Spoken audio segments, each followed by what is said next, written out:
Praise the Lord, जय मसीह की। परमेश्वर का धन्यवाद हो इस खूबसूरत समय के लिए, जबकि उसने मौका दिया है कि एक बार फिर मेरे गीत के द्वारा परमेश्वर की महिमा हो। आइए हम सब मिलकर गाते हैं ये गीत और करते हैं परमेश्वर की महिमा।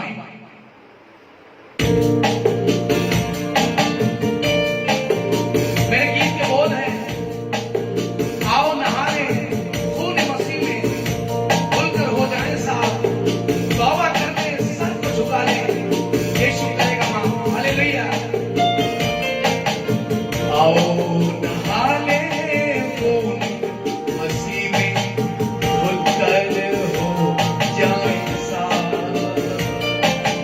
तौबा कर ले सर को झुका ले, यीशु करेगा। आओ नहा ले खून मसीह में, उसके लहू में नहाकर धुल जाए, साफ हो जाए, तौबा कर ले और सर को झुका ले। मेरे अजीजों, यीशु मसीह जरूर हमको माफ करेगा। हालेलुया। पानी की लहरों में जब तुम चलोगे, और देखिए जब हम ऐसा करते हैं, जब यीशु मसीह हमें माफ कर देता है, हमारे गुनाहों से तौबा हमें मिल जाती है, तो हमारा परमेश्वर हमारे जीवन को अपने हाथों में लेता है, हमारे हर रोज के कामों को अपने हाथों में लेता है, हमारा चलना फिरना उठना बैठना अपने हाथों में लेता है। फिर हमें डरने की जरूरत नहीं है, घबराने की जरूरत नहीं है, क्योंकि हमारा परमेश्वर हमारे साथ है। पानी की लहरों में जब तुम चलोगे, वो ना डुबा पाएगी, आग में होकर जब तुम चलोगे, वो ना जला पाएगी। अपने खुदा पर विश्वास कर, अपने खुदा पर, अपने परमेश्वर पर, यीशु मसीह पर विश्वास करेंगे। जब हम जिंदगी के सफर में चलते हैं, तब हमारे साथ जो हथियार परमेश्वर ने हमें दिए हैं विश्वास का, आज इस गीत के माध्यम से हम ये जाने कि अगर हमारे पास विश्वास का हथियार है और हमें वचन दिया है, यानी दुधारी तलवार, अगर वो हमारे साथ है, तो मेरे अजीजों में डरने की जरूरत नहीं है। अपने खुदा पर विश्वास करना और वचन देना साथ। आओ नहा ले खून मसीह में, खुलकर हो जाए साथ। एक और अच्छा मौका हमारे जीवन में प्रकाशित वाक्य 3 बाब 20वीं आयत में एक अच्छा मौका हमारे लिए आता है। मेरे अजीजों, कई बार हम उस मौके को गवा देते हैं, कई बार हम परमेश्वर की उस खटखटाहट को, जो द्वार पे खटखटा रहा है, कई बार इग्नोर कर देते हैं, नहीं सुनते हैं। मेरे अजीजों, अगर हम उसकी आवाज को सुने और परमेश्वर को अपने घर में आने दें, तो हमको कितनी आशीष मिलती है। देखिए,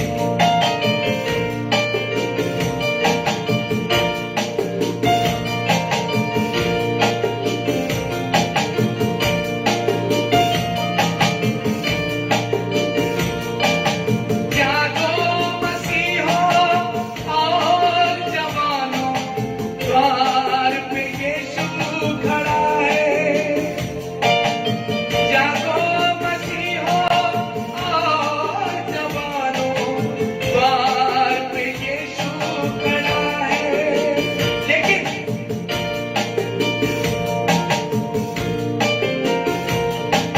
रहता है उनके घरों में यीशु, खोले जो दिल के द्वार।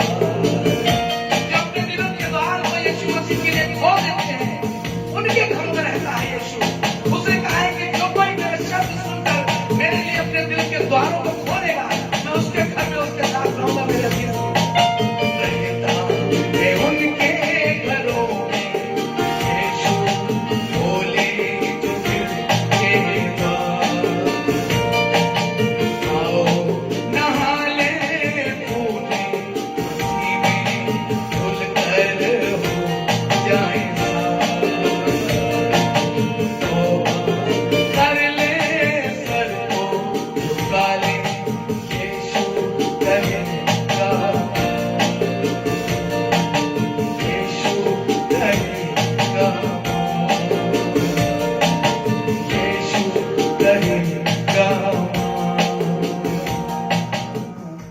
Praise the Lord.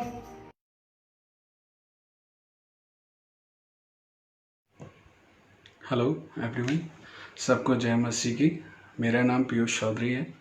मैं बरेली मोरा टाउन्स में रहता हूँ और मैं एक पंजाबी फैमिली से बिलोंग करता हूँ। और सच में खुदावन का धन्यवाद देता हूँ कि उसने हमें चुना है, क्योंकि हम उसको नहीं चुन सकते, वो हमें चुनता है। और आज उसने इस शाम के लिए भी मैं धन्यवाद देता हूँ कि खुदावन अपनी महिमा के लिए इस्तेमाल करने जा रहे हैं। इसके लिए मैं सच में खुदावन का धन्यवाद देता हूँ। और स्पेशली अपने भाई पास्टर अभिषेक अरोड़ा, JLU विज़न के जो फाउंडर मेंबर हैं, उनका, नेहा का, दोनों का मैं धन्यवाद देता हूँ कि जैसे खुदा ने मेरे को चुना, वैसे भैया ने भी इस गवाही के लिए मेरे को बोला। तो सच में मैं खुदा के साथ साथ भैया और भाभी का भी धन्यवाद देता हूँ। मैं अपने विषय में आपको बताना चाहता हूँ कि आज से 3 साल पहले मैंने यीशु मसीह को जाना था। उससे पहले मैं खुदा बाप को जानता तक नहीं था, क्योंकि मैं एक पक्का हिंदू फैमिली बैकग्राउंड से बिलोंग करता हूँ और मेरी स्कूलिंग भी है वो प्योर विद्या मंदिर से है। तो पहले मेरे को इतना लगता था कि अगर मेरे को कोई भी क्रिश्चियंस भी दिख जाते थे तो मेरे को एक अंदर से अलग से चिढ़ सी होती थी कि क्या है और क्या चीज़ नहीं है। मतलब समझ नहीं आता था, उनसे बात करने में, उनसे सारी चीज़ें करने में बहुत अटपटा सा लगता था। लेकिन जैसे जैसे खुदा बाप को मैंने जानना शुरू किया और लाइफ एकदम से चेंज हुई। जब मैं खुदा बाप को नहीं जानता था तो बहुत सारी चीज़ें ऐसी थी जो नहीं करने वाली होती है, वो हमें स्टेटस का सिंबल लगती थी। क्योंकि जब हम खुदा को जानते हैं तो सच में हम अपनी ज़िंदगी में एक असलियत को पहचानते हैं कि हमारी लाइफ क्या है और क्या नहीं है। जब मैं खुदा में नहीं था तो मैं एक बहुत ऐशो आराम की एक लाइफ जी रहा था, सारी चीज़ें थी। मैं अभी बिजनेस भी है मेरा सिविल लाइंस में इस टाइम सबसे बड़ा ऑफिस है जो जोहबा डेवलपर्स के नाम से है, एडीएम कंपाउंड के ठीक सामने। आज से 2 साल पहले, 2.5 साल पहले की शुरुआत है कि जब मैं खुदा बाप में बढ़ रहा था तो मेरी चीज़ें ना, जैसे हम कहते हैं कि जब हम खुदा में आते हैं तो हम इशारा करते हैं और हमारी सारी चीज़ें पूरी होती हैं। शुरुआत में सारी चीज़ें पूरी होती हैं, लेकिन वचन भी कहता है ना, बाइबल भी कहती है कि तेरा विश्वास परखा जाएगा। 6 महीने बहुत स्मूथली चलता रहा, बहुत स्मूथली। कहते हैं ना, खुदा में आने के बाद हम बोलते थे हमारी चीज़ें पूरी होती थी। लेकिन 6 महीने जब मैंने चर्च में पहला आशीष वचन लिया था, क्योंकि संडे का दिन होता था, मैं चर्च पूरा अटेंड करता नहीं था। 90% के मैं भाग जाता था कि वर्शिप ख़त्म हुई और मैं चर्च से बाहर। लेकिन एक दिन आया कि जब मैंने चर्च में पहला आशीष वचन जब ग्रहण किया था तो मैं चर्च में बैठा हुआ था, तो मैंने कंपनी में 80 लाख रुपए इन्वेस्टमेंट कर रखे थे। मैं जब चर्च के अंदर गया था तो मेरे को पता था कि मेरे पास 80 लाख रुपए पड़े हैं। लेकिन जैसे ही मैं चर्च के बाहर निकला था तो मेरे को पता चलता था वो कंपनी ख़त्म हो गई है। जो 80 लाख रुपए थे वो ज़ीरो में कन्वर्ट हो चुके थे, क्योंकि एक 35 साल की एज में इतना बड़ा अमाउंट खोना शायद ज़िंदगी ख़त्म होने के बराबर है। लेकिन बस ये हो गया था कि मैं बिल्कुल 2 दिन फेड अप हो गया था कि समझ में नहीं आ रहा था क्या करना है और क्या नहीं करना। लेकिन कहते हैं ना कि तेरा विश्वास परखा जाएगा। साथ में उस टाइम पे मेरे को भैया थे, मेरे साथ में थे, अभिषेक भैया थे, सारी चीज़ें थी। तब मैंने कहा चलो ठीक है, एक दोबारा से न्यू स्टार्ट करते हैं, देखते हैं क्या होगा, क्योंकि जेब में बिल्कुल भी पैसे नहीं थे। वो कहते हैं ना कि हमारी निर्बलताओं में खुदावन की सामर्थ्य सिद्ध होती है। वही हमारे साथ हुआ। मैंने जब 80 लाख रुपए नुकसान में थे तब हम एक बहुत छोटे से ऑफिस में थे जो हमारा एक 100 फीट पे था। लेकिन 80 लाख रुपए नुकसान होने के बाद मैंने एक 5 लाख रुपए से एक भाई ने मेरी मदद करी। वो मेरा फैमिली मेम्बर ही है, मैं उसका नाम अभी नहीं लूँगा, क्योंकि उसने मेरी उस टाइम पे एक मदद करी थी जो कोई नहीं कर सकता। तब मैंने अपना काम दोबारा से एक नया स्टार्ट किया था। उस काम को स्टार्ट करने के बाद जब हमने लिया तो जब मेरे पास पैसे थे तब मैं सिविल लाइंस में एक ऑफिस आज से 2 साल पहले देख के आया था, लेकिन नहीं ले पाया था। लेकिन जब मेरे पास पैसे नहीं थे तब मैंने वो ऑफिस क्रिएट किया जो आज सिविल लाइंस में एडीएम कंपाउंड के सामने है। हमने एक न्यू प्रोजेक्ट स्टार्ट किया जिसकी कॉस्ट 1 करोड़ 20 लाख रुपए थी और जेब में हमारे 1 रुपया नहीं था। लेकिन आज खुदावन का शुक्र अदा करता हूँ, आज मैं टोटल 98 98 लाख रुपए उस बंदे को दे चुका हूँ और मात्र 21 या 22 लाख रुपए उसका पेमेंट बचा हुआ है। वो भी मैं खुदावन का शुक्र करूँगा कि आने वाले जल्दी से जल्दी मैं उसका सारा पेमेंट दे के अपना वो प्रोजेक्ट अपना हो चुका होगा। मैं सच में खुदावन का धन्यवाद देता हूँ। और एक बात और आप लोगों को इनकरेज करना चाहता हूँ कि जब भी हम खुदा में आते हैं ना, तो हमारी तरफ से फिज़िकली मेंटली सारी प्रॉब्लम्स आती हैं। जब मेरे को ये 80 लाख रुपीज़ का नुकसान हुआ था, 24 अक्टूबर को हमारी शादी की डेट थी और हमारे पास हमारा जुलाई अगस्त में ये सारा हुआ था। हमने उसी टाइम को लिए बहुत औसम अरेंजमेंट कर रखे थे। उसी हिसाब से हमारे जो शादी के आइटम्स थे, सारे लॉन्स, मैरिजेस हॉल्स, सब पूरा उसी तरह से अरेंज कर रखा था। लेकिन मेरी जो उस टाइम की कंडीशन में मैंने सबको एडवांस छोटा छोटा दे रखा था, लेकिन बड़ा एडवांस मैंने किसी को नहीं दे रखा था। अक्टूबर में शादी, जुलाई अगस्त में ये नुकसान। केवल हमारे पास 2 महीने थे। 1 महीना बीता, हमें यकीन था कि हमारा खुदा बाप सब कुछ करेगा। 1 महीने के बाद 15 दिन बीते, हमें यकीन था कि हमारे खुदा बाप हमारे लिए सब कुछ कर चुके हैं। उस 15 दिन के बाद फिर मैरिज की डेट से 3 दिन पहले की बात है, तब तक हमारे पास पैसों का अरेंजमेंट नहीं था, क्योंकि हमें 5.5-6 लाख रुपए का बिल पे करने थे और हमारे पास जेब में 50,000 रुपये भी नहीं थे। तो बहुत सारे लोग थे जो विश्वास में भी थे, उन्होंने भी हमारे ऊपर ऑब्जेक्शंस उठाना शुरू कर दिए। ठीक है, लेकिन मेरे को यकीन था कि मेरे खुदा बाप करेंगे। और फंक्शंस शुरू हो चुके थे, घर में गेस्ट आ चुके थे, पैसे नहीं थे। लेकिन ठीक 48 घंटे पहले मेरी और अभिषेक भाई की बात हुई। हम दोनों घुटनों पे आए, हमने प्रेयर स्टार्ट करी। वो उधर घर पे प्रेयर करते थे, हम यहाँ पे प्रेयर करते थे। ठीक 48 घंटे पहले मैं घुटनों पे आया, मैंने जीसस पापा से यही कहा, अगर आपकी इच्छा यही है ना कि नहीं हो तो नहीं हो, जैसा होगा ना मैं उसमें खुश हूँ। मैंने उनसे सिर्फ एक ही लाइन बोली, आपकी रज़ा में मैं खुश हूँ। नहीं मिलेगा खाना, कोई बात नहीं, जैसा होगा ठीक है। क्योंकि इस टाइम इतना मेंटली टूटे हुए थे कि 80 लाख रुपए चले गए थे, सबकी सारी चीज़ें थी, सब कुछ था। अब यकीन मानो, खुदा बाप से आखिरी मिनट तक विश्वास रखना, जीत हमारी होगी। क्योंकि हम जिसको मानते हैं ना, उसने हमें हमेशा सिर बनाया है, पूंछ नहीं बनाया। ट्रस्ट में 48 घंटे पहले हमने बस इतना कहा था, मेरे पास एक पार्टी का फ़ोन आता है, मेरे को ज़रूरत थी सिर्फ 5-5.5 लाख रुपए की। मेरे पास एक पार्टी का फ़ोन आता है कि पीयूष मुझे तेरे प्लॉट पसंद है, क्योंकि हमारा रियल एस्टेट्स का काम है। I am very happy. मैंने सोचा चलो सारी चीज़ें हो गई। अब मैं जिस बंदे को जानता नहीं हूँ, मैंने कहा सर आप पेमेंट कैसे करोगे, पेमेंट कब दोगे? वो बोले बेटा हम मॉर्निंग में देंगे। मैं फिर ताज्जुब में, मैंने कहा जान ना पहचान जी, कितना पेमेंट दे देंगे मेरे को? देंगे भी तो चेक में देंगे या आरटीजीएस देंगे? एकदम मेरे हाथ में, जैसे मैं जानता नहीं, वो मुझे कैश कैसे दे देगा? मैंने अभिषेक भाई को फ़ोन किया, मैंने कहा भैया खुदा बाप ने कर दिया। भैया भी शौक हो गए, लेकिन हमें यकीन था कि हमारे खुदा बाप सब कुछ करेगा। हम नेक्स्ट डे मॉर्निंग उनके घर पहुँचे। हमने कहा सर आप पेमेंट कैसे करेंगे? उन्होंने उठा के ठीक 3.5 लाख रुपए मेरे हाथ में रख दिए। बोले पीयूष ये रहा पेमेंट। 3.5 लाख रुपए वहाँ से आए, 1.5 लाख रुपए मेरे पास कहीं और से आया। अब यकीन मानो, शाम को घर पे फंक्शन था लेडीज संगीत का, और हमारे पास उसी टाइम सुबह 11 बजे पैसे आए हैं। हमने सबको पैसे दिए, सारे पेमेंट्स करे, सारी चीज़ें करी। मेरा विश्वास था कि 101 आइटम्स की लिस्ट थी।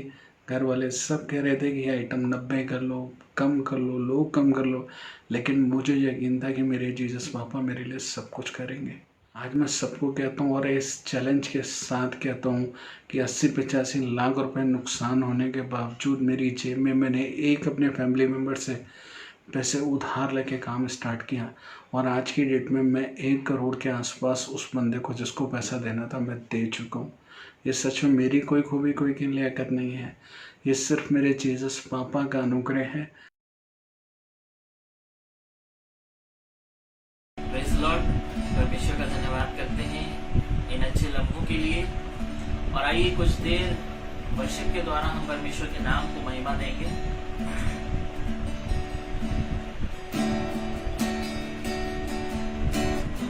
दिल से आराधना करूं मैं बेजुबान से,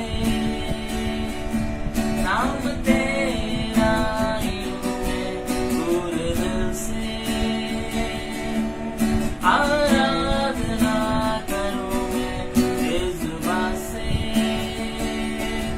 नाम तेरा ही लूं मैं, करता हूँ तेरा शुक्रिया मैं प्रभु, करता हूँ तेरा शुक्रिया मैं, करता हूँ तेरा शुक्रिया मैं प्रभु, करता हूँ तेरा शुक्रिया मैं, तेरे फजल में तेरी दया में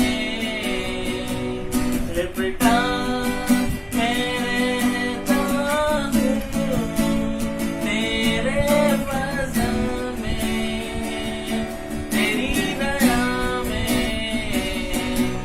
लिपटा मैं रहता हूँ, मैं रहता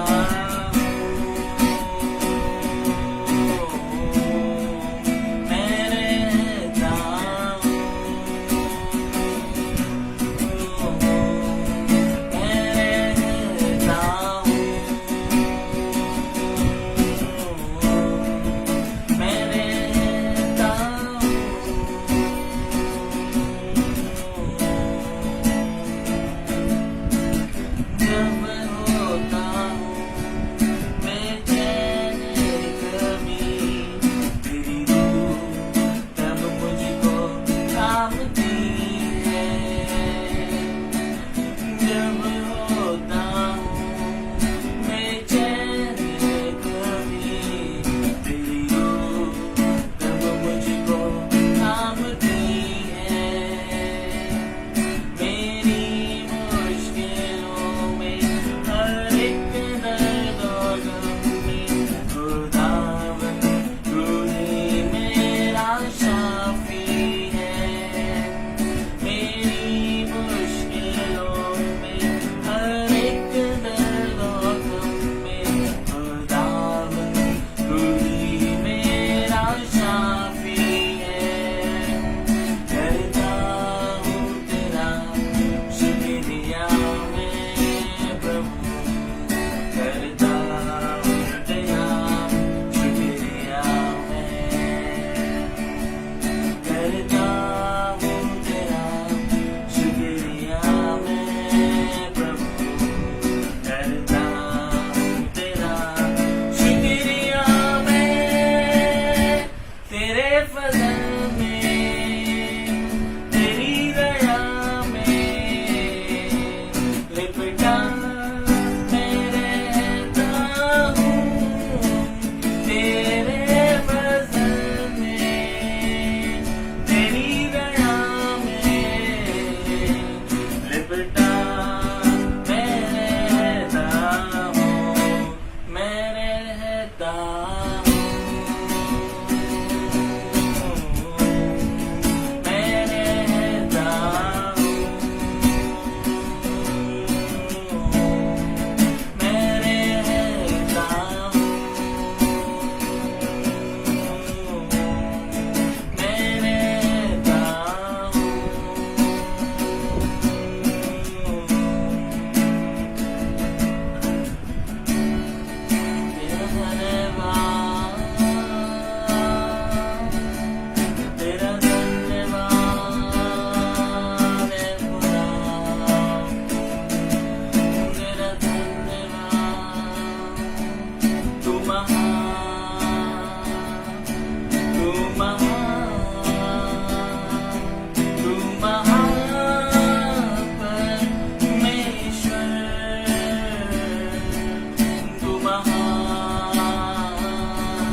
द लॉर्ड।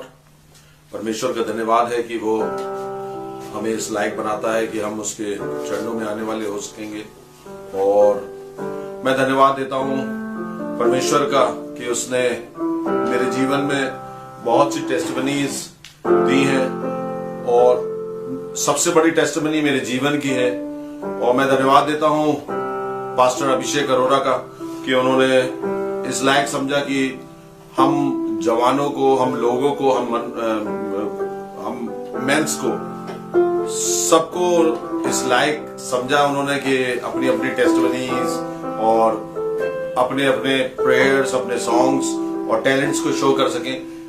मैं आपको बताना चाहता हूं कि मेरी जो टेस्टिमनी है वो मेरी लाइफ की टेस्टिमनी है, जिसमें सचमुच सच बताऊं तो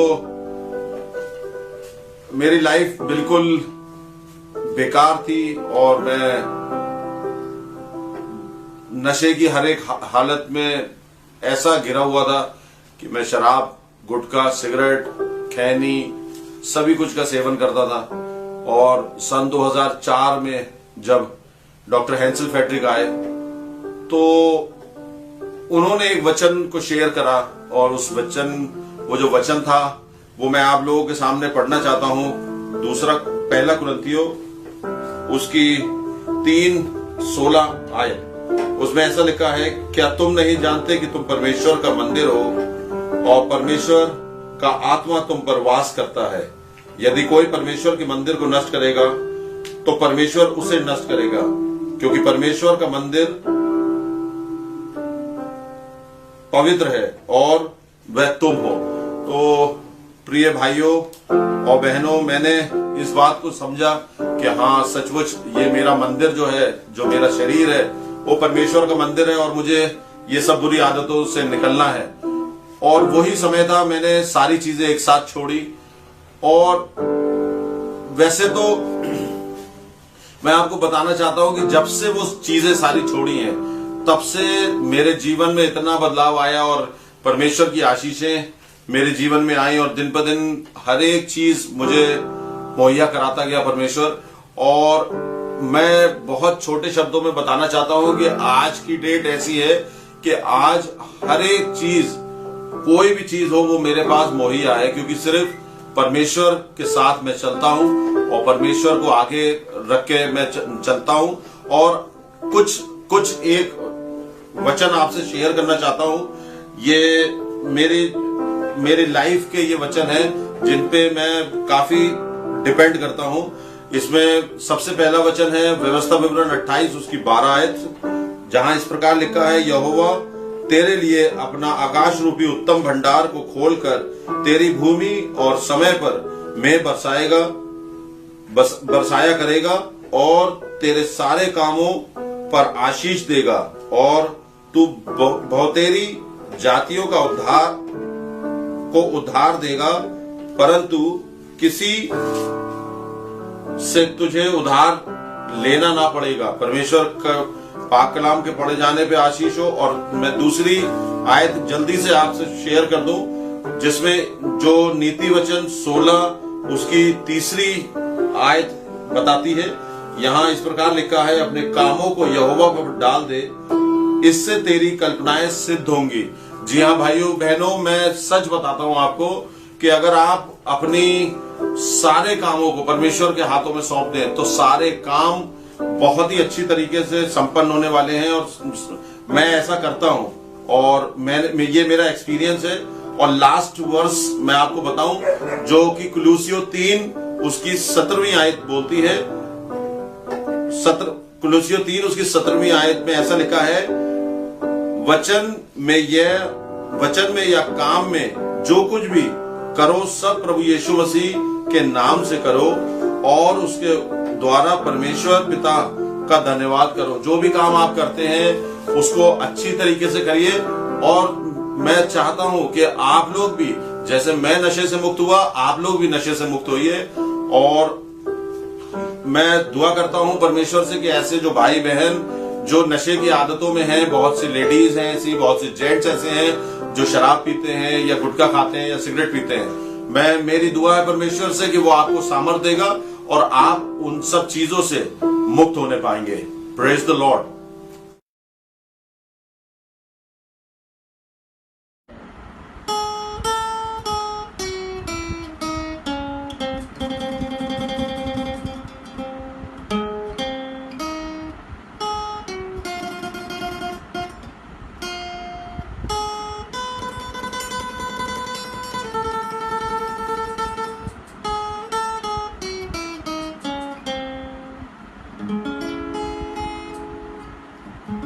तेरे करम के है प्यासे,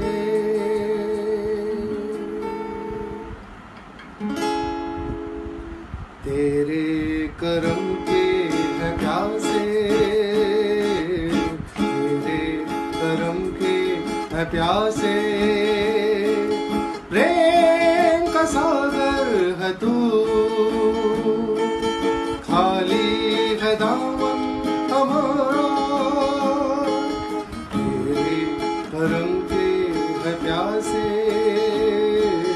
तेरे करम के है प्यासे, प्रेम का सागर है तू, खाली है दामन हमारा, तेरे करम के है प्यासे, तेरे करम के है प्यासे।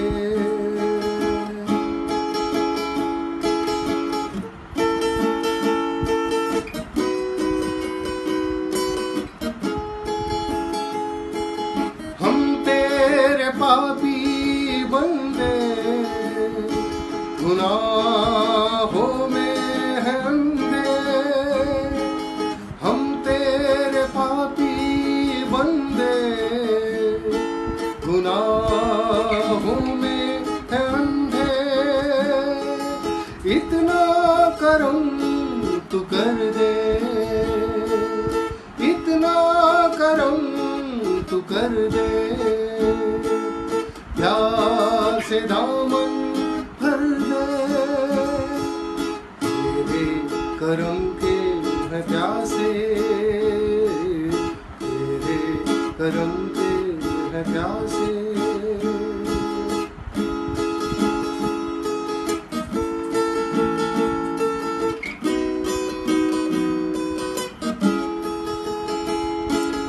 दर पे सर झुका है, सुन ले दुआ हमारी, दर पे सर झुका है, सुन ले दुआ हमारी, तूफान में है कश्ती,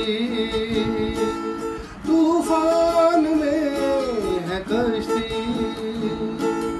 नैया पार लगा दे, तेरे करम के है प्यासे, तेरे करम के है प्यासे, प्रेम का सागर है तू, प्रेम का सागर है तू, खाली है दामन हमारा, तेरे करम के है प्यासे, तेरे करम के है प्यासे, तेरे करम के है प्यासे, तेरे करम के है प्यासे।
इस गवाही के द्वारा लोगों के ईमान बदलने पाए और बदले हुए ईमानों से यीशु की महिमा होने पाए। आप सबको जय मसीह की। जय मसीह की। मैं सचिन कोहली जेलोविजन फेसबुक पेज पर आप सबका स्वागत करता हूं और विश्वास करता हूं कि इस गीत के माध्यम से आप सबको बहुत आशीष मिलेगी। इसलिए आइए प्रभु की महिमा में चलें, आनंद के साथ प्रभु की महिमा करें।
Praise the Lord.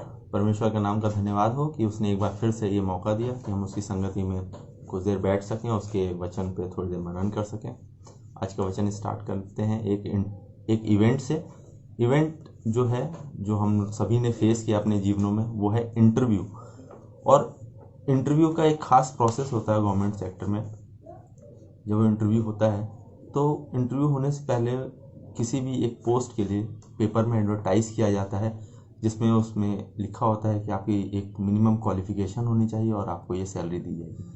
जब हम उस पोस्ट के लिए एडवर्टाइजमेंट को देख करके अप्लाई करते हैं, आवेदन करते हैं अपने डॉक्यूमेंट्स के साथ, तो हमारे पास एक कॉल लेटर आता है। उस कॉल लेटर में एक निश्चित स्थान लिखा होता है कि कहाँ पर हमें इंटरव्यू देने के लिए जाना है, और एक डेट लिखी होती है कि किस दिन हमें जाना है, और साथ में एक कुछ इंस्ट्रक्शंस लिखी होती हैं जिसमें ये लिखा होता है कि हमें अपने ओरिजिनल डॉक्यूमेंट्स के साथ उस नियत स्थान पे जाना है। इंटरव्यू की डेट आ जाती है, प्लेस आ जाता है, हम उस स्थान पे जाते हैं उस तारीख को इंटरव्यू देने के लिए। जब हम जाते हैं तो हमारे डॉक्यूमेंट्स वहाँ चेक होते हैं सबसे पहले कि वो डॉक्यूमेंट सही हैं या नहीं है, उसमें कोई गड़बड़ तो नहीं है, कोई फर्जीवाड़ा तो नहीं है। ये सारी चीज़ें वहाँ चेक होती हैं। चेक होने के बाद हमें अगले प्रोसेस में भेजा जाता है कि हमारा इंटरव्यू होना है। और इंटरव्यू हमारे कुछ लोग वहाँ पे जो बैठे होते हैं, जो जूरी मेंबर्स होते हैं, वो लेते हैं। वो रिटन भी ले सकते हैं, वो प्रैक्टिकल भी करा सकते हैं हमसे, और वो इंटरव्यू वहाँ पर संपन्न होता है। इसके बाद इंटरव्यू होने के बाद उसका रिजल्ट आता है, और उससे हमें पता चलता है कि हमारा उस इंटरव्यू को देने के बाद सिलेक्शन हुआ है या नहीं हुआ है। तो ये एक सारा प्रोसेस है इंटरव्यू का। और इस इंटरव्यू के प्रोसेस में हमें दो बातें खास पता चलती हैं। पहली होती है कॉलिंग, कि हमारे को बुलाया जाएगा या नहीं बुलाया जाएगा। दूसरा है कि हमारा सिलेक्शन होगा या नहीं होगा। तो आज का वचन इसी के ऊपर है। पहला है कॉलिंग और दूसरा है सिलेक्शन, बुलाया जाना और चुना जाना।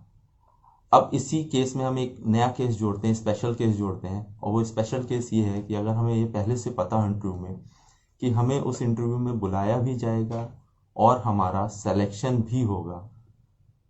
जी हाँ भाइयों बहनों, अगर हमें ये पहले से पता हो कि हमें उस इंटरव्यू में बुलाया भी जाएगा और हमारा सिलेक्शन भी होगा, तो हम कैसा फील करेंगे। बाइबल भी हमें ये बताती है कि हमारा सिलेक्शन भी हो चुका है और हमें बुलाया भी गया, कि हमारा बुलाया जाना परमेश्वर की तरफ से और हमारा सिलेक्शन भी परमेश्वर की तरफ से है। पहला कुरिन्थियों उसका पहला अध्याय उसकी 26, 27 और 28वां पद, और गलातियों 5वां अध्याय उसकी 13वां पद ये बताती है कि परमेश्वर ने हमें बुलाया भी है और हमें चुना भी है। उसने हमें दाम दे करके चुन लिया है। उसने हमें अपने लहू से खरीदा है और हमें अब माता के गर्भ से ही चुन लिया है। जैसे उसने अब्राहम को चुना, जैसे उसने योना नबी को चुना, जैसे उसने मूसा को चुना, जैसा उसने इसहाक को चुना, जैसा उसने नूह को चुना, जैसे उसने 12 चेलों को चुना, उसी प्रकार से उसने हमें भी चुन लिया है। उसने हमें बुलाया है। और इसलिए हमें दूसरा पत्रस उसका पहला अध्याय उसकी 10वीं आयत के अनुसार अपनी कॉलिंग और अपने चुनाव को सही दिखाने के लिए, सिद्ध दिखाने के लिए निरंतर यहोवा को ढूंढने का यत्न करते रहना है, ताकि हम ठोकर ना खाएं और उसकी महिमा को प्रकट कर सकें।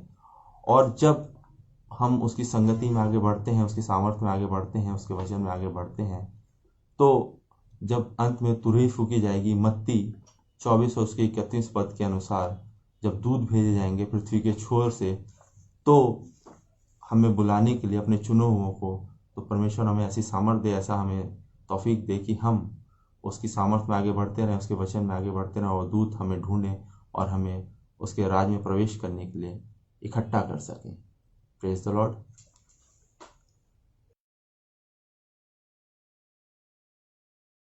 Praise Lord. सभी को जय मसीह की। मैं हूं अतुल सक्सेना और आज मैं आप सबको अपने जीवन की गवाही दूंगा। और मैं प्रभु यीशु मसीह का धन्यवाद देता हूं कि मुझे ये मौका मिल पाया कि मैं अपने जीवन की गवाही से कुछ आपके साथ शेयर कर सकूं।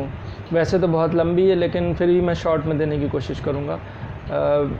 जब से मैंने बचपन में होश संभाला और अपनी फैमिली को देखा, तो मैंने यही देखा कि हमेशा कुछ ना कुछ परेशानियां जो कि बहुत बड़ी बड़ी थी, जो हमेशा मेरे जो पेरेंट्स थे वो उन परेशानियों के साथ सफ़र करते थे और बहुत ऐसी मुसीबतें आती थी कि जिनके साथ सर्वाइवल भी बड़ा मुश्किल होता है। तो मैंने देखा कि मेरे फादर के साथ, मदर के साथ बहुत सी बड़ी परेशानियाँ जो कॉन्टीन्यूसली चल रही थी और जिनकी वजह से हम लोग कभी फाइनेंशियल प्रॉब्लम में तो कभी बीमारियों में और इसी तरीके से जीवन चल रहा था। और मैंने देखा कि सन 96 में मेरे फादर की डेथ भी हो गई।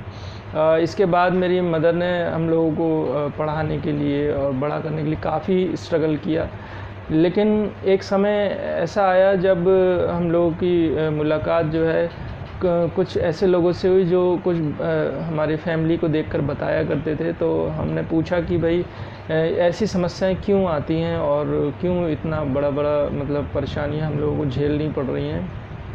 उन्हीं लोगों ने बताया कि आपके फैमिली में कोई एक ननिहाल साइड से बहुत बड़ा श्राप है जिसकी वजह से ये समस्याएं आपको बार बार फेस करनी पड़ती हैं और आपके बनते हुए काम भी बिगड़ जाते हैं और कोई खुशी आप लोगों की फैमिली में ठहर नहीं पाती। यहाँ तक कि उन्होंने ये भी कहा कि आपकी फैमिली में कोई जोड़ा भी नहीं रह सकता, यानी हस्बैंड वाइफ एक साथ नहीं रह सकते। तो उन्हीं का ये अनुमान था कि मेरे पापा भी इसी वजह से जो है इस दुनिया से चले गए। लेकिन इन सब बातों को हम सुनते तो थे, लेकिन फिर भी हम लोगों को विश्वास करना ज़रा मुश्किल ही होता था। लेकिन एक समय आया जब मेरी शादी की बातचीत चलने लगी तो एक फैमिली से मेरी पढ़ाई पूरी हुई, मैं नौकरी पे जाने लगा। उस वक्त में ऐसा हुआ कि मेरी मदर ने सोचा क्यों ना एक बार उन लोगों से राय मशवरा ले लिया जाए जिन्होंने हमें राय दी थी कि जोड़ा नहीं रह सकता। तो मम्मी ने उनसे पूछा, बीच बीच में भी मम्मी बहुत सी बातों में उनसे राय मशवरे लेती रहती थी। तो इस विषय में भी हम लोगों ने उनसे पूछने की कोशिश की। तो उन्होंने कहा कि भाई तुम अभी शादी मत करना, पहले इस चीज़ का उपाय कर लो। जो तुम्हारे घर में एक अदृश्य शक्ति है जो बहुत ही ज़्यादा आप लोगों की फैमिली को परेशान करती है और ये बहुत पुराना श्राप है जो कि इतनी आसानी से नहीं जाएगा। जो भी इसका उपाय करेगा उसको भी बड़ी मुसीबतें हो सकती हैं, उसकी भी लाइफ पर बहुत बड़ा खतरा हो सकता है। हमने उनसे रिक्वेस्ट की कि हमने कहा कि कुछ पैसे ले लवा के अगर किसी तरीके से ये चीज़ ठीक हो सके, लेकिन उन्होंने पूरी तरह मना कर दिया क्योंकि वो भी घबराए हुए थे। बोले कि ये बहुत ही ज़्यादा परेशान करने वाली चीज़ है। तो हालांकि क्योंकि बात शादी की थी और जो है आगे चल के जो है बहुत सी बातें ऐसी होती हैं कि हम लोगों को अगर हम विश्वास करके चलें इन्हीं बातों पे तो शायद जीवन भी रुक जाएगा। तो इसलिए हम लोगों ने सोचा कि इस चीज़ को भी इग्नोर करना चाहिए। और एक बहुत बड़ा काम हमारे फैमिली में होने जा रहा था मेरी शादी के लिए। मम्मी भी बहुत खुश थी हमारी। इसके बाद एक टाइम आया कि इंगेजमेंट का। तो इंगेजमेंट के टाइम पर मम्मी पूरी तरह बीमार पड़ गई। जिस दिन इंगेजमेंट थी उसी दिन से बीमार पड़ गई और वो ऐसा बीमार पड़ी कि उनका किडनी फेलियर डायग्नोस हुआ बाद में। और हम लोगों को बड़ा ही आश्चर्य भी हुआ और डर भी एक तरह से बैठा मन में कि भाई ऐसा तो नहीं कहीं जो उन्होंने कहा था वही बात सही हो गई हो। और फिर जो है इसके बाद हमारी मम्मी का ट्रीटमेंट चला और हम लोग बहुत परेशान थे। लेकिन एक समय आया जब मेरी सिस्टर है, उसकी फ्रेंड है कोई, और उसने हमें पास्टर संजीव चौधरी जी के बारे में बताया, जो इमैनुअल चर्च के बारे में। उस समय हम ना तो प्रभु यीशु मसीह को जानते थे, ना किसी चर्च वगैरह में जाया करते थे, और हम लोगों को यही लगता था कि ये तो कोई और धर्म है और हमें इस तरफ हम लोग ने कभी ध्यान भी नहीं दिया। तो कुछ समय के लिए जब ऐसी बात सामने आई प्रार्थना कराने की, तो मैंने तो मना कर दिया क्योंकि मैं इन सब चीज़ों के इतने फेवर में नहीं रहता था, खिलाफ ही रहता था एक तरह से। तो मम्मी को क्योंकि भैया लोगों ने आके प्रार्थना की और मम्मी को काफ़ी आराम रिलीफ मिला। मम्मी ने मुझसे कहा, तो मैंने कहा कि ठीक है मम्मी, अगर आपको अच्छा लगता है तो हम लोग इन प्रेयर्स को कंटिन्यू करेंगे। तो जब प्रेयर्स होती थी तो मम्मी को आराम भी मिलता था और हमारी भी बहुत सी प्रॉब्लम्स दूर होने लगी थी। मुझे भी शांति मिली थी क्योंकि मैं भी बहुत टेंशन में रहता था मम्मी की बीमारी को लेकर। और एक समय आया कि जब सब कुछ ठीक हो गया और मम्मी का ट्रांसप्लांट भी हो सका, और उसके बाद हम लोगों ने भैया लोगों से, पास्टर साहब से मना किया कि भाई अब हम लोग प्रेयर नहीं करा पाएंगे क्योंकि अब हमें लगता है सब कुछ ठीक हो चुका है, तो हमें शायद प्रेयर्स की ज़रूरत नहीं है। उस समय हम लोग इतना नहीं समझ पाते थे कि भाई प्रेयर्स वगैरह से कितना प्रभाव होता है, प्रभु की सुरक्षा क्या होती है, अनुग्रह क्या होता है, हम इन सब चीज़ों को नहीं जाना करते थे। और उसके बाद जब प्रार्थनाएं बंद हो गई तो कुछ समय बाद ही मम्मी की तबीयत ख़राब हो गई और उनकी डेथ हुई। और उसके बाद हम लोगों की नॉर्मल लाइफ जैसे चलती थी चलती रही, लेकिन जो अदृश्य शक्ति थी वो तो, क्योंकि मेरी शादी भी हो चुकी थी, तो अदृश्य शक्ति जो है वो उसने अपना जो परेशानी थी वो लाना शुरू कर दिया। और एक समय आया मम्मी की डेथ के 1 साल बाद मेरे जीवन पर भी बहुत बड़ी बड़ी मुसीबतें आईं और मैं भी बहुत ज़्यादा परेशान हो गया, डिप्रेशन में चला गया। वो समस्याएं बहुत ही ज़्यादा बड़ी थी उस वक्त में। और मुझे याद है कि एक रात 12 बजे लगभग मुझे एकदम से सीने में दर्द हुआ और मुझे लगा कि आज मैं भी शायद नहीं बचूंगा। और मैं बहुत टेंशन में था उस समय, अंदर से पूरी तरह टूट चुका था, एक तो मम्मी के जाने के बाद, और दूसरा वो समस्याएं जो थी वो बहुत बड़ी थी, विकराल समस्याएं थी मेरी लाइफ में उस समय मेरी एज के हिसाब से। और मुझे याद है कि उस वक्त रात में 12 बजे मेरे अचानक से मेरे मन में ये प्रभु ने ही डाला। मैं विश्वास करता हूँ कि मैं उठूँ और बाइबल खोल कर पढूँ। और वो बाइबल जो हमने जब पहले कभी 2 साल पहले करीब हम चर्च जाया करते थे प्रार्थनाओं के लिए, जब हमने मना कर दिया था, तो उस वक्त में हमें बाइबल दी गई थी और बाइबल हमने ऐसे ही रख दी थी कहीं पर, हमें नहीं पता था कहाँ थी। तो उस वक्त जब रात में 12 बजे मेरे मन में विचार आया प्रभु की ओर से, तो मैंने उस बाइबल को ढूंढा, ऐसे ढूंढा जैसे कि कोई मरीज़ दवाई को ढूंढता है। और जब वो बाइबल मेरे हाथ में आई तो मैंने उस बाइबल को यूं ही खोल दिया, क्योंकि मुझे पढ़ना नहीं आता था। और जब मैंने उस बाइबल को पढ़ना शुरू किया तो मैंने देखा कि सामने वही सब चीज़ें लिखी जो मेरी लाइफ में चल रहा था। उस वक्त मैं बहुत परेशान था, टूटा हुआ था कि मेरे माता पिता नहीं रहे, और उस वक्त सामने ही लिखा हुआ था कि तेरे सांसारिक माता पिता ने तो तुझे छोड़ दिया, लेकिन आज से मैं ही तेरा पिता, मैं ही तेरी माता हूँ। और ये भी लिखा था कि तेरा हृदय संभला रहे और तू धैर्य रख, और परमेश्वर यानी खुदावंद यीशु मसीह मुझे हर एक समस्याओं से बाहर निकालेगा। वहाँ पर ये भी लिखा था, वो जो विरोधी तेरे खिलाफ उठ खड़े हुए उनसे मैं तुझे छुड़ाऊँगा। इस तरह की ही समस्याएं मेरी लाइफ में उस समय चल रही थी, और मैंने देखा कि परमेश्वर ने बहुत ही अद्भुत तरीके से मुझे सारी मुसीबतों से उस वक्त बाहर निकाल लिया। और इसके बाद तो इतनी अनगिनत गवाहियाँ हुई, और आज मैं और मेरा परिवार पूरी तरह प्रभु यीशु मसीह में है। और अब हम जानते हैं कि परमेश्वर खुदावंद यीशु मसीह ही हमारा उद्धार करता है और हम पर अनुग्रह रखता है। और हम आज भी जब भी उससे कुछ भी प्रार्थना में मांगते हैं तो प्रभु यीशु मसीह उसी के अकॉर्डिंग हमसे बात भी करता है। मैं खुदावंद यीशु मसीह का इन सारे ही अनुग्रह आशीषों के लिए धन्यवाद देता हूँ और विश्वास करता हूँ कि आप सबको मेरी गवाही से आशीष मिली होगी। सभी को जय मसीह की।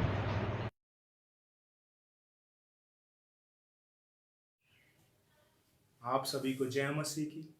परमेश्वर पिता का धन्यवाद हो, प्रभु यीशु मसीह का धन्यवाद हो कि उन्होंने हमको स्वस्थ रखा है, अच्छे से रखा है, ये सुंदर समय दिया कि हम सब इस समय में एक साथ आकर हम प्रभु यीशु मसीह की बड़ाई प्रशंसा करें और अपने जीवनों को उनके प्रेम में और ज़्यादा बढ़ा सके। परमेश्वर पिता का धन्यवाद हो, इन कठिन समय में, इन परिस्थिति में भी उन्होंने हमको स्वस्थ रखा है, उत्तम रखा है, हर एक अपनी आशीषों से भरपूर किया है। हम धन्यवाद देते पवित्र आत्मा का, उन्होंने हमको इतना अच्छा जीवन दिया है, ये वचन दिया है और हमको ये समझ बुद्धि दी है कि हम उन जीवित परमेश्वर को जान सकें। हम सारा आदर महिमा प्रभु यीशु मसीह को देते हैं। और आज का जो वचन है जो आज सुबह में अपने मनन में था, वो मुझे मिलता है प्रकाशित वाक्य 3, जहाँ पे इस प्रकार लिखा है, तू जीवित तो कहलाता है परंतु तू है मरा हुआ।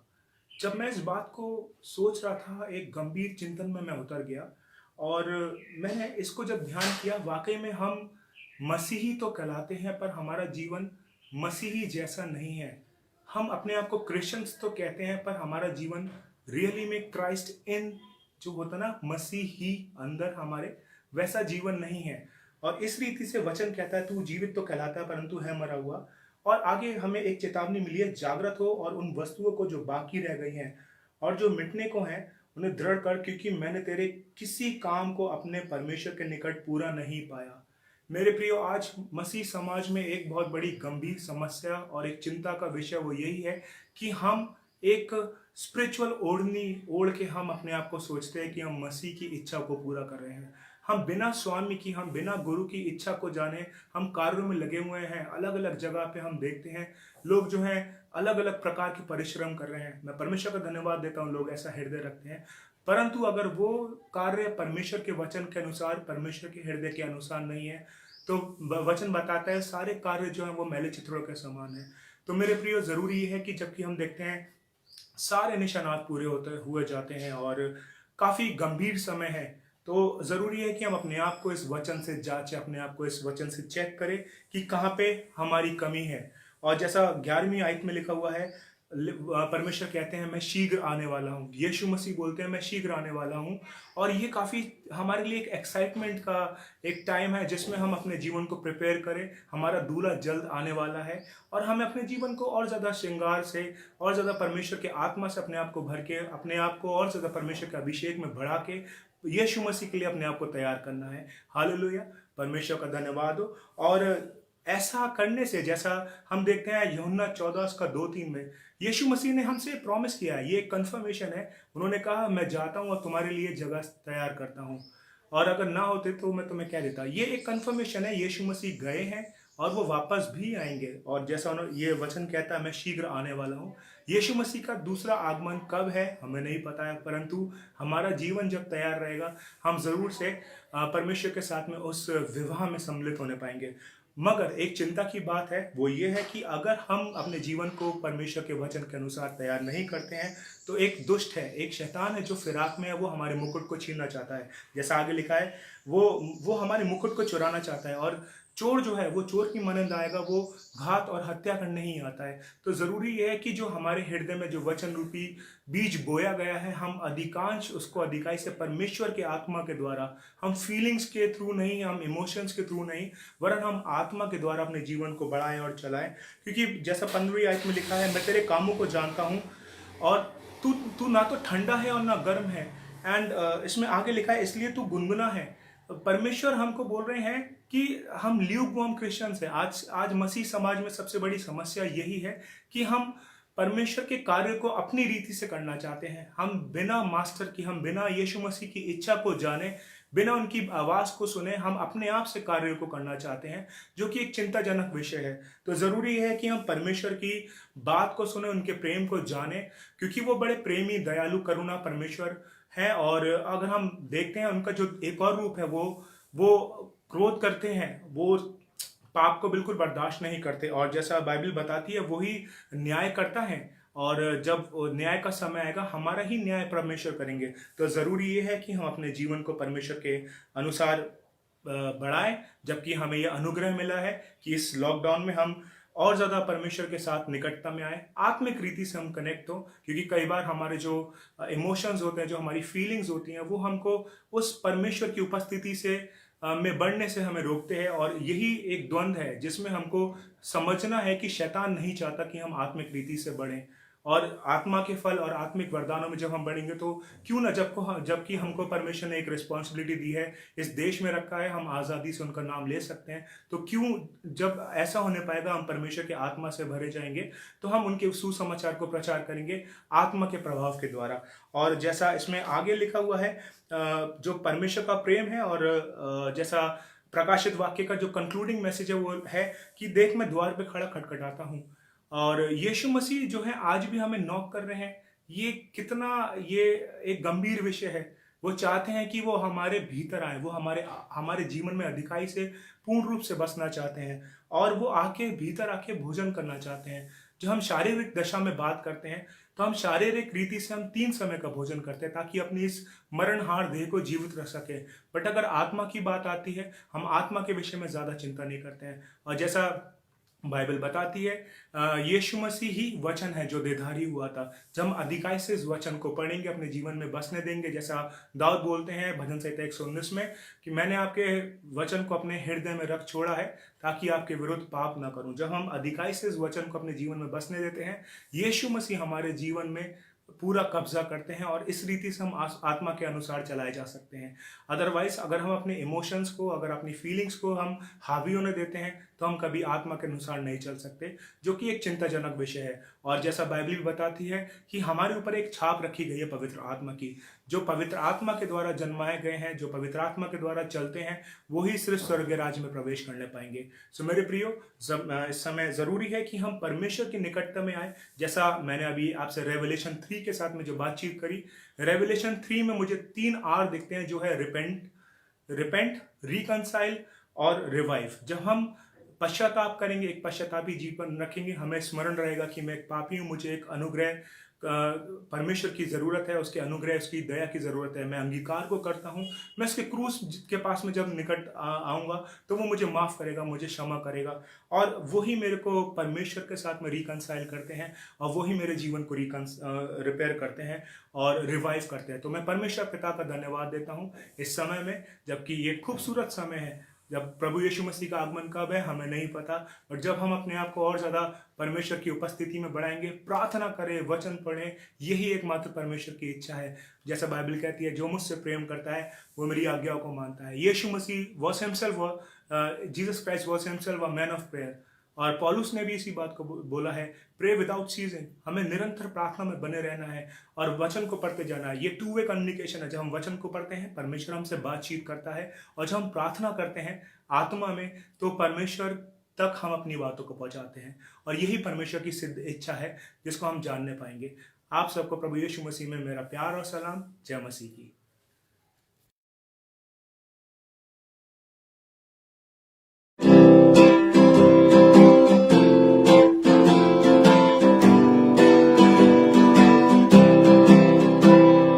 वीरान थी ये जिंदगी मेरी, इसमें कोई आशा न आस थी। तूने आके जिंदगी में मेरी जिंदगी संवार दी। वीरान थी ये जिंदगी मेरी, इसमें कोई आशा न आस थी। तूने आके जिंदगी में मेरी जिंदगी संवार दी।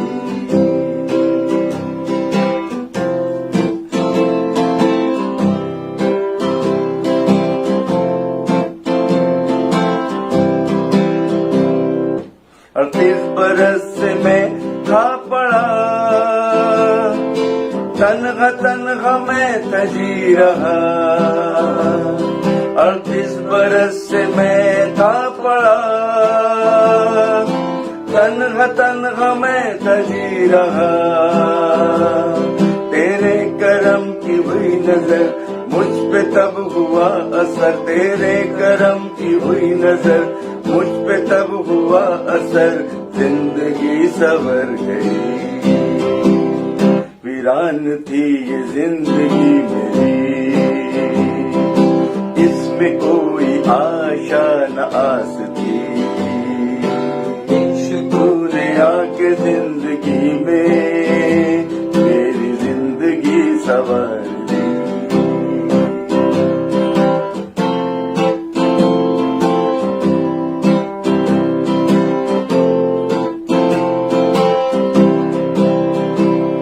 जब तू गुजर रहा था पास से, मैंने पूछा अपने साथी से। तू गुजर रहा था पास से, मैंने पूछा अपने साथी से। तूने तब आवाज दी, मैंने जो दी की चाह की। तूने तब आवाज दी, मैंने जो दी की चाह की। ज्योति मुझको मिल गई। वीरान थी ये जिंदगी मेरी, इसमें कोई आशा न आस थी। तूने आके जिंदगी में मेरी जिंदगी संवार दी।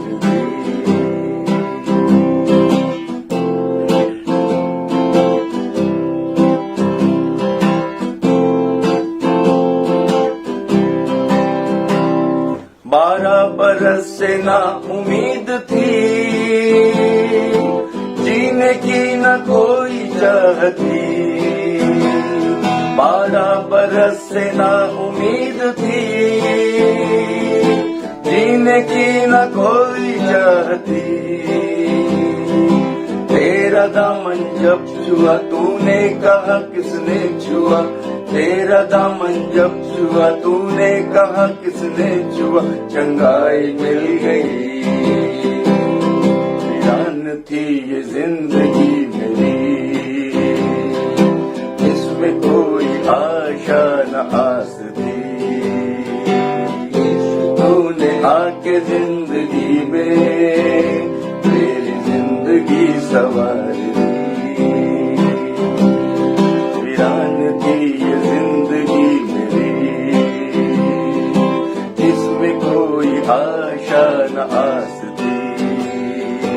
यीशु तूने आके जिंदगी में मेरी जिंदगी संवार दी।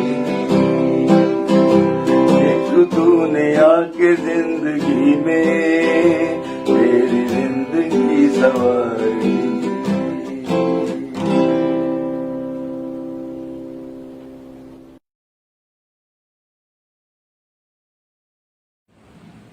प्रेज द लॉर्ड एवरीवन, स्वागत है आप सबका जेलू विजन फेसबुक पेज पर।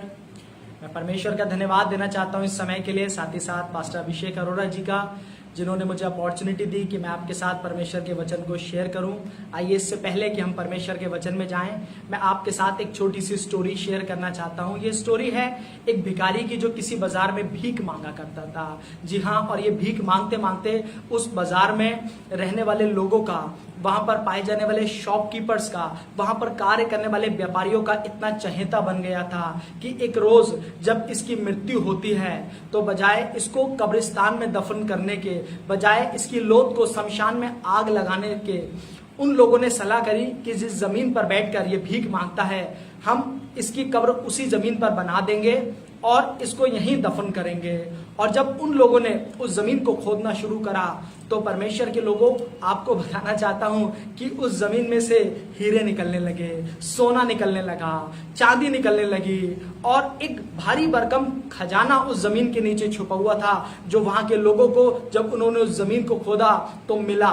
हाँ प्रभु के लोगों, और वो लोग आपस में उस भिखारी के बारे में ये बात करने लगे कि काश अगर इस भिखारी ने इस जमीन को खोद लिया होता तो यह आज भिखारी ना होता, ना इसकी इस तरीके से मृत्यु हुई होती।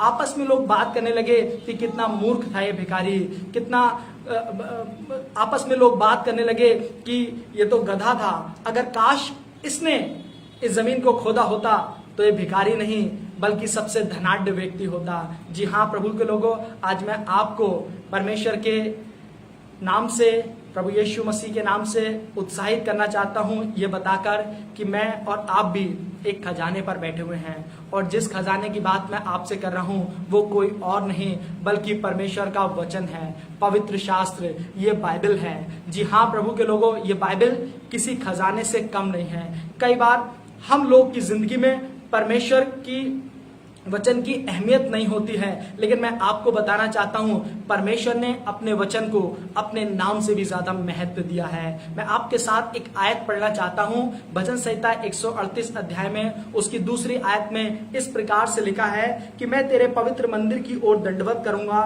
तेरी करुणा और सच्चाई के कारण तेरे नाम का धन्यवाद करूंगा, क्योंकि तूने अपने वचन को अपने बड़े नाम से अधिक महत्व दिया है। जी हाँ प्रभु के लोगों, लोग आज इस बाइबल को साधारण पुस्तक समझते होंगे, लेकिन मैं आपको बताना चाहता हूं कि ये कोई साधारण पुस्तक नहीं बल्कि ये परमेश्वर का वचन, परमेश्वर की आवाज है।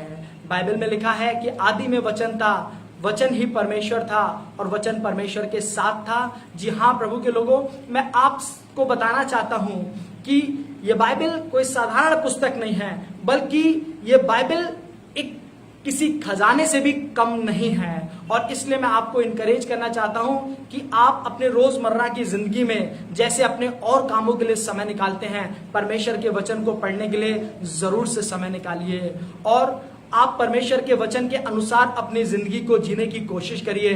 आपको परमेश्वर बहुत ऊंचाइयों पर ले जाएंगे, क्योंकि मुझे और आपको सृष्टिकर्ता परमेश्वर यीशु मसीह ने इसलिए चुना है कि मैं और आप इस धरती पर एक जीवंत जीवन जी सकें। इसीलिए उसने अपना पवित्र आत्मा हमें, जब वो रुखसत हो रहा था तो यहाँ पर देकर गया है, ताकि मैं और आप उस पवित्र आत्मा की सहायता के द्वारा इस पृथ्वी पर एक जीवन जीवन को जीने पाए। मैं आपको याद दिलाना चाहता हूं अब्राहम के बारे में। उत्पत्ति 12 अध्याय इस प्रकार से बताता है कि अब्राहम के पास जब परमेश्वर का वचन आया और परमेश्वर की आवाज आई, और जब उस आवाज और वचन के अनुसार अब्राहम ने अपने जीवन को जीना शुरू करा तो उसको परमेश्वर ने जातियों का पिता ठहराया।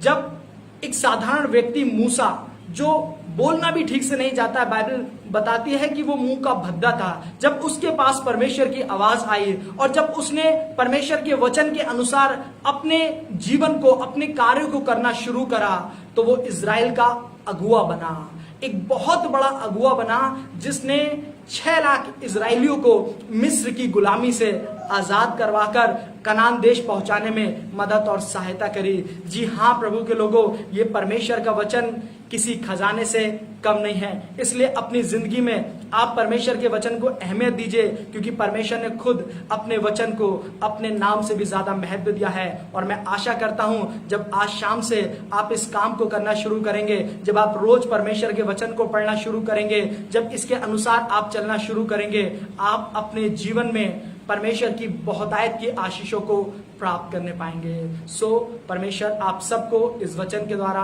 बहुतायत से आशीष दे। सबको जय मसीह की।